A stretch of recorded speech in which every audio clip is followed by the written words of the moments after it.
আমি কোরআনের একটি আয়াত দিয়েই শুরু করতে চাই। আজকে আয়াতটি খতিব সাহেব মসজিদের জুমার খুতবার পরে নেমে যাওয়ার সময় তিনি পেশ করবেন। সারা দুনিয়ায় প্রত্যেক জুমার দিন খতিবরা সাহেবগণ এই আয়াতটি তেলাওয়াত করে, এটি আমি বলব। সূরা নাহলের 90 নম্বর আয়াত। আল্লাহ বলছেন, বিসমিল্লাহির রহমানির রহিম, ইন্নাল্লাহা ইয়া'মুরু বিল আদলি ওয়াল ইহসান ওয়া ইতাইজিল কুরবা ওয়া ইয়ানহা আনিল ফাহশাই ওয়াল মুনকার ওয়াল বাগই ইয়া'iদুকুম লাআল্লাকুম তাযাক্কারুন। নিশ্চয়ই আপনারা শুনেছেন নাকি? কেন আমি বললাম আজকে আলোচনা যিনি করেছেন এটাই মূল প্রতিপাদ্য বিষয়। আল্লাহ তাআলা এখানে 3টি আদেশ করেছেন, 3টি নিষেধ করেছেন। প্রথম আদেশ করেছেন, তোমরা মানুষের সাথে ন্যায় পরায়ণতা অবলম্বন করো, ইনসাফ করো, আদল ইহসান করো, মানুষের সাথে সদ আচরণ করো, তোমরা তোমাদের আত্মীয় স্বজনের হক আদায় করো, দান করো। এই 3টি আদেশ। 3টা নিষেধ কি? ওয়াল ফাহশাই, তোমরা সমাজের সকল নির্লজ্জতা থেকে দূরে থাকো। ফাহিশা অনেক বড় একটা ম্যাটার, নির্লজ্জতাই দূরে থাকো। ওয়াল মুনকার, সমাজের সকল পাপ কর্ম থেকে দূরে থাকো।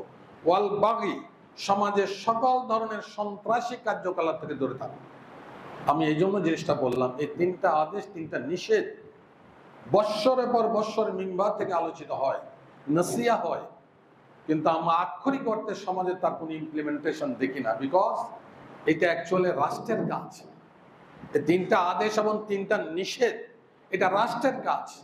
রাষ্ট্র যখন কোনো আইন প্রণয়ন করে দিবে তখনই কিন্তু আপনার এই 3টা আদেশ 3টা নিষেধ আপনার বন্ধ হয়ে যাবে।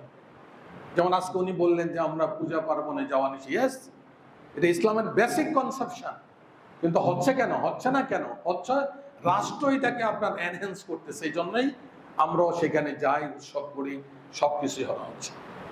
প্রিয় হাজারানে মজলিস, এই যে আমি 3টা আদেশ 3টা নিষেধের কথা বললাম, এটা আল্লাহ তাআলা করার জন্যই নির্দেশ প্রদান করেছেন। সূরা নিসা 105 নম্বর আয়াতে আল্লাহ বলছেন, রাসূল সাল্লাল্লাহু আলাইহি ওয়াসাল্লাম মিম্বারে মসজিদে বসে না আপনার একটা বিচার করতেছিলেন, বিচারের রায় দিতে যাবেন, একদম শেষ এমত অবস্থা আল্লাহ তাআলা হযরত জিবরাইল আলাইহিস সালাম পাঠিয়ে কোরআনের এই আয়াতটি নাযিল করলেন, ইন্না আনজালনা ইলাইকাল কিতাবা বিল হক লিতাহকুমা বাইনান নাস বিমা আরাকাল্লাহ। হে নবী, আমি আপনার কাছে কিতাব পাঠিয়েছি সত্যতা সহকারে, আপনি আমার দেখানো পদ্ধতিতে বিচার ফয়সালা করবেন। আজকে আমাদের সমাজে কি আল্লাহর দেখানো পদ্ধতিতে বিচার ফয়সালা হয়? হচ্ছে না। অথচ এটা নির্দেশ আল্লাহ, ফরজিয়াতের আয়াত, নিশ্চয়ই ঘোষণা দিয়েছে আল্লাহ। এটা হয় না দেখেই এই 54 বৎসরের সমাজের বিভিন্ন ধরনের প্রবলেম, সমস্যা, মানবেতর নিষ্ঠুর অবস্থার মধ্যে আমরা বিরাজমান। আগামীর একটি সুযোগ আল্লাহ তাআলা করে দিয়েছেন আমাদেরকে। আমরা যদি এই নির্বাচনে একটি ইসলামপন্থী দল কোরআন দিয়ে রাষ্ট্র পরিচালনায়, ইসলামী সমাজ ব্যবস্থা পরিচালনায়, শরীয়তের বিধান দিয়ে ইসলাম পরিচালনা, রাষ্ট্র পরিচালনার কাজে যদি আমরা আমাদের মত প্রকাশ করি, আমাদের অপিনিয়ন পেশ করি, আমরা সুপারিশ করি, তাহলেই কেবলমাত্র আল্লাহর যে নির্দেশ সেই নির্দেশটা পালন হবে, নাইলে পালন হবে। আমি শেষ করতে চাই আরেকটি আয়াত দিয়ে। আল্লাহ বলছেন, ইন্নাল্লাহা লা ইউগাইয়িরু মা বিকাওমিন হাত্তা ইউগাইয়িরু মা বিআনফুসিহিম।